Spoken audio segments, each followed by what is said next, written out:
Hello students, welcome to AFC classes. मैं पूजा शर्मा आप सभी का एनटीटी क्लास में स्वागत करती हूँ। लास्ट लेक्चर में हमने कुछ शॉर्ट नोट्स पढ़े थे, आज उसी से आगे हम कंटिन्यू करने जा रहे हैं। तो आप लोग अपना सेकंड चैप्टर ओपन कर लो, पेज नंबर 25, क्वेश्चन नंबर 7, जिसमें आज हम पढ़ेंगे जल प्राप्ति के साधन यानी कि वाटर रिसोर्सेज। क्वेश्चन आप लोगों को स्क्रीन पे भी स्क्रॉल हो रहा है, तो आप यहाँ से भी रीड आउट कर सकते हैं। तो देखो, जल प्राप्ति के क्या क्या साधन हो सकते हैं। सबसे पहले हम पढ़ेंगे वर्षा से प्राप्त जल यानी कि रेन वाटर। सेकंड आता है पृथ्वी की ऊपरी सतह का जल यानी कि सरफेस वाटर। उसके बाद हम पढ़ेंगे पृथ्वी की भीतरी सतह का जल यानी कि ग्राउंड वाटर। तो सबसे पहला टॉपिक है हमारा वर्षा का जल। वो जल जो हमें वर्षा के रूप में प्राप्त होता है पृथ्वी में, हमारी अलग अलग सतह जैसे नदियों, तालाबों, समुद्रों, इन सभी का जल गर्मी के कारण भाष्प के रूप में ऊपर को जाकर बादलों के रूप में परिवर्तित हो जाता है। यह जल ठंडी वायु के संपर्क में वर्षा करते हैं। वर्षा का जल वैसे तो सर्वाधिक शुद्ध माना जाता है, किंतु वायुमंडल में उपस्थित नाइट्रोजन गैसों और धूल के कारण यह जल क्या है, अशुद्ध हो जाता है। वर्षा का जल खनिज लवणों जैसे कि चूना, मैग्नीशियम से रहित तथा मशदू होता है, लेकिन पीने, पकाने और अन्य उपयोग जैसे कि कपड़े धोने में अत्यंत उपयोगी माना जाता है। उसके बाद हम पढ़ेंगे कि पृथ्वी की ऊपरी सतह का जल हमारे देश में और अन्य देशों के समान ही नदियां जलपूर्ति का मुख्य साधन है। ऐसे अनगिनत शहर है जहां आज की सार्वजनिक जलपूर्ति नदियों से ही की जाती है, जिसमें दिल्ली, कोलकाता, इलाहाबाद, काफ़ी सारे उदाहरण आप देख सकते हो। तो ये सब प्रमुख रीज़न है, नदियों से प्राप्त जल क्या कहलाता है, पृथ्वी की सतह का ऊपरी जल। अगर हम बात करें कि ग्राउंड वाटर यानी कि भूमिगत जल, वर्षा का वो जल जो धरती सोख लेती है उसे भूमिगत जल कहा जाता है। जैसे कि कुएं, हैंडपंप आदि से हमें जो जल आपूर्ति होती है वो जल क्या कहलाता है, भूमिगत जल। जैसे कि मुख्य उदाहरण है झरने या फिर कुआं, यहाँ से जो भी आपको जल की आपूर्ति होगी वो क्या कहलाएगा, हमारा ग्राउंड वाटर। इसके बाद देखो नेक्स्ट क्वेश्चन की तरफ जाते हैं। 8th क्वेश्चन हम पढ़ेंगे जल की अशुद्धियाँ क्या है और जल के स्रोत क्या है। क्वेश्चन आप लोगों की स्क्रीन पर है, आप यहाँ से रीड आउट कर सकते हो। तो जल की अशुद्धियाँ प्रमुख 2 प्रकार की होती है, या तो घुलित अशुद्धियाँ या फिर तैरने वाली अशुद्धियाँ। अब घुलित अशुद्धियाँ क्या होती हैं, इन अशुद्धियों में कई रासायनिक पदार्थ होते हैं जो जल की घुलनशील शक्ति के कारण जल में घुल जाते हैं।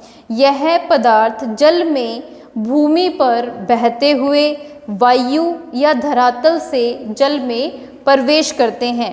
अगर जल में इन पदार्थों की मात्रा ज़्यादा हो तो यह जल पीने योग्य नहीं रहता, तो इसमें अशुद्धियाँ होना संभावित है। जैसे कि बहुत सारी गैसें, लवण, जैवीय पदार्थों के सलने गड़ने से या फिर विलंबित गंदगी से भी हमारे पास क्या है, घुलित अशुद्धियाँ पाई जाती हैं। उसके बाद आता है तैरने वाली अशुद्धियाँ। इसमें काफ़ी सारे कार्बनिक और अकार्बनिक वस्तुएं पाई जाती हैं, जिसमें कार्बनिक पदार्थों में मल, औद्योगिक वस्तुएं होती हैं, जिसमें आपको बहुत सारे कीट, उनके अंडे, ठीक है, उनका लार्वा, ये सब पाए जाएंगे।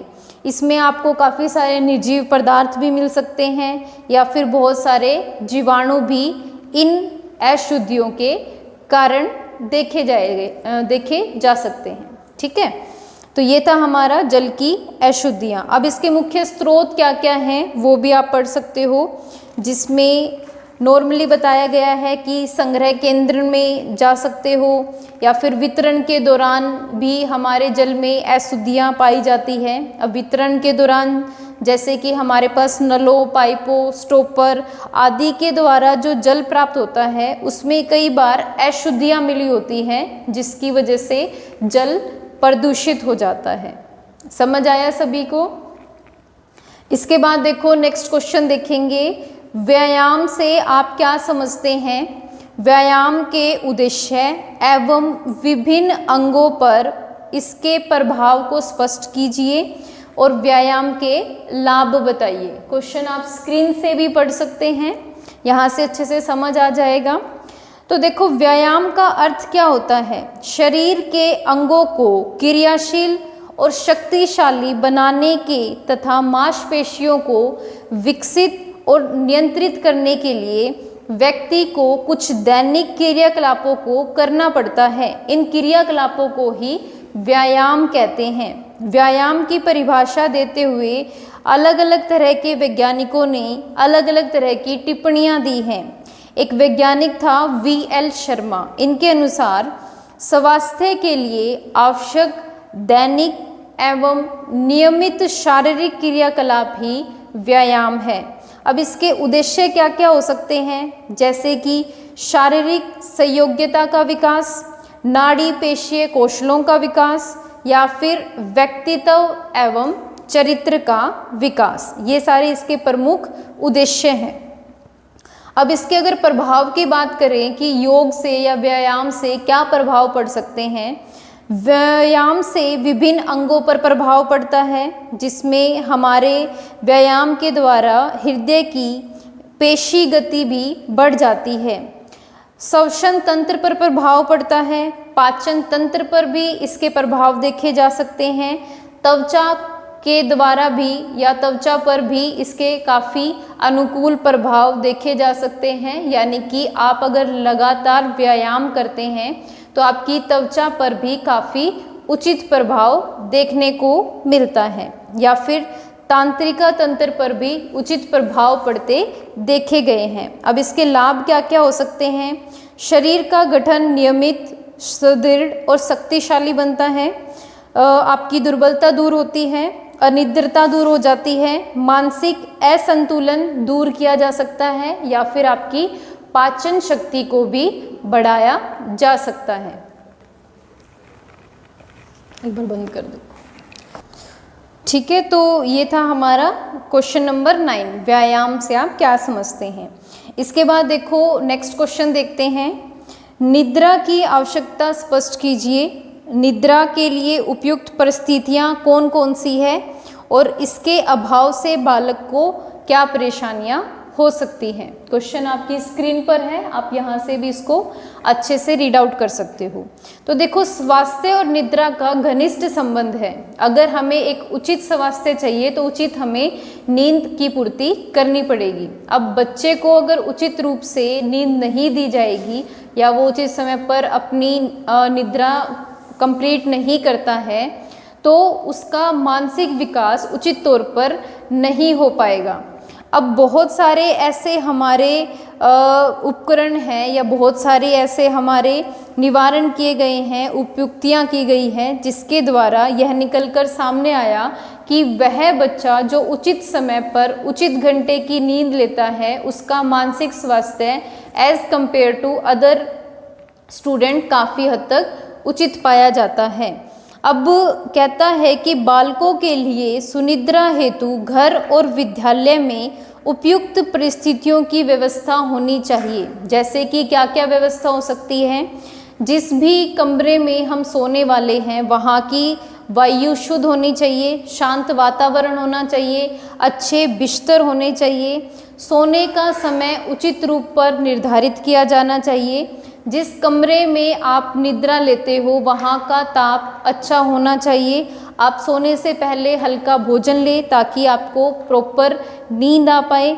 आपकी संवेगात्मक स्थिति भी निद्रा को काफ़ी प्रभावित करती है। जैसे कि अगर आप किसी भय में हैं, चिंता में हैं, मानसिक तनाव आपके ऊपर बना रहता है तो आपको उचित तौर पे निद्रा नहीं आ पाएगी, तो वो परिस्थिति भी काफ़ी हानिकारक रहती है।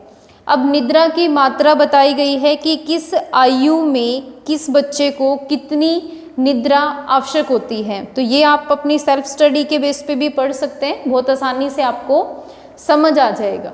ठीक है, तो ये सारी थी कि निद्रा की आवश्यकता हमारे जीवन में क्या होती है और कैसे प्रभावित करती है। इसके बाद देखो हम नेक्स्ट क्वेश्चन पढ़ने जा रहे हैं। थकान तथा श्रांति से आप क्या समझते हैं? थकान के कारण, लक्षण और विद्यालय में थकान तथा उसके निराकरण के उपाय बताइए। क्वेश्चन आप लोगों की स्क्रीन पर है, तो आप यहाँ से भी इसको रीड आउट कर सकते हो। तो देखो थकान या श्रांति का अर्थ क्या होता है? थकान और श्रांति एक शारीरिक अवस्था है जो हर प्रकार के कार्य के बाद संभव होती है। अधिक कार्य करने से बालक की कार्य करने की क्षमता और शक्ति कम हो जाती है। परिणाम स्वरूप कार्य में त्रुटियों का आधिक्य हो जाता है। श्रांति एक स्थिरता की भावना उत्पन्न करती है जिससे काम करने की इच्छा भर जाती है। अब इसके कारण क्या क्या हो सकते हैं? मस्तिष्क जो कार्य की संवेगशीलता या प्रेरणा उत्पन्न करते हैं।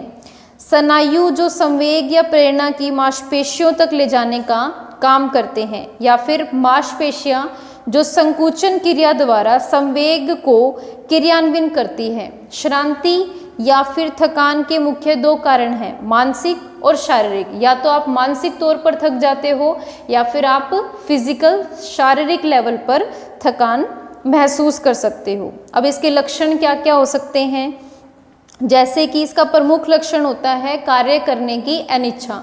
अब कैसे पता चलेगा कि आप एक थकान महसूस कर रहे हो? आपको कोई भी कार्य बताया जाता है, उसमें आपकी अनिच्छा रहती है, काम करने का आपका उतना उत्तेजना नहीं रहती, तो वहाँ से भी ये लक्षण देखे जाते हैं कि हमारा शरीर मानसिक या फिर शारीरिक तौर पर थकान महसूस करता है। जैसे कि बहुत सारे बच्चे होते हैं, उनमें सुस्ती, ढीलापन, कार्य ना करने की क्षमता, ये सब देखा जाता है। तो ये सब क्या है? थकान के लक्षण हैं। अब असाधारण थकान क्या होती है? जिसमें शारीरिक अयोग्यता, जैसे कि गठिया भोजन, अपौष्टिक, या फिर आप किसी रोग से ग्रस्त हैं तो वहाँ पर भी हमें शरीर में थकान महसूस होगी। मांसपेशियों के उचित उपयोग के अभाव या पौष्टिक भोजन के अभाव या दोनों के कारण हमें इस तरह की थकान महसूस होती है। चलने या खेलने की श्रांति के बाद एकदम मानसिक काम करना, उससे भी थकान महसूस हो सकती है। अत्यधिक मनोरंजन, देर रात तक जागना या अपने घर पर मित्रों के साथ व्यस्त रहना, पड़ोस में निरंतर शोर करना, ये सब भी क्या कहलाते हैं? असाधारण थकान के मुख्य लक्षण। भोजन करने के बाद तुरंत ही पढ़ने बैठ जाने से भी हमारे दिमाग पर क्या है? थकान महसूस की जाती है, जिससे हमारे शरीर की पचाने की क्रिया, क्योंकि क्या होता है कि जैसे ही हमने भोजन किया तो हमारा शरीर क्या है? भोजन को पचाने में व्यस्त होता है। हम उसी टाइम अगर पढ़ने बैठेंगे तो दिमाग क्या है? दो लेवल में डिवाइड हो जाता है, तो उससे भी हमें थकान महसूस होती है। अब कहता है कि विद्यालय में हमारी थकान कैसे उत्पन्न होती है या उसका निराकरण कैसे किया जा सकता है। इसमें यही बताया गया है कि जैसे ही हम कोई पाठ पढ़ते हैं, वो कितना बड़ा है, विषयों की व्यवस्था कैसी है, बैठने का ढंग कैसा है, ये सारी चीज़ें क्या है? आपके थकान को बढ़ा सकती है। कि अगर आप लगातार एक ही विषय को बहुत लंबे टाइम तक पढ़ रहे हैं तो हमें क्या है? मानसिक लेवल पे बोरियत महसूस होती है, वहाँ से भी थकान उत्पन्न हो सकती है। ये कहता है कि प्रथम 2 घंटे में वे विषय पढ़ाए जाने चाहिए जो कम थकान उत्पन्न करने वाले हों, जैसे कि गणित और साहित्य। मध्याह्न के समय वे विषय पढ़ाए जाने चाहिए जो कम श्रांति उत्पन्न करने वाले हों, जैसे कि गृह विज्ञान, प्रकृति विज्ञान, लेख, कला और संगीत। विद्यालय के कार्यक्रम में वे काम जिसमें अधिक एकाग्रता की आवश्यकता हो ऐसे समय में व्यवस्थित करने चाहिए जिसमें बच्चे की शक्तियाँ ताजी हो, जैसे कि दिन, सप्ताह या सत्रावधि के प्रारंभ में जब बच्चा क्या है? थोड़ा सा एक्टिव रहता है, तो उस समय अगर उससे मनोरंजन के कार्य करवाए जाएं तो वो कम थका हुआ देखा गया है।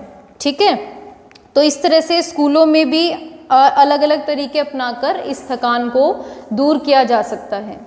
आशा करती हूँ कि आप सभी को ये चैप्टर जो है अच्छे से समझ आया होगा। तो ये था हमारा सेकंड चैप्टर, जिसे हमने 3 लेक्चर्स में कंप्लीट किया है। फिर भी किसी बच्चे का कोई डाउट है तो आपको बार बार बोला जाता है कि आप डाउट क्लासेस में आप सभी के डाउट्स ले सकते हैं। ठीक है, तो जो भी डाउट आए आप मुझे कमेंट सेक्शन में बता सकते हैं। आगे का चैप्टर हम इसी से आगे कंटिन्यू करेंगे नेक्स्ट वीक। इसके अलावा किसी का कोई डाउट है तो आप ये जो नंबर स्क्रॉल होता है स्क्रीन पे, यहाँ कॉल या मैसेज करके भी मेरे से जानकारी ले सकते हैं। तब तक के लिए आप लेक्चर्स को लाइक करें, शेयर करें और आपकी स्टडीज़ जो हैं एक अच्छे तरीके पे कंटिन्यू रखें।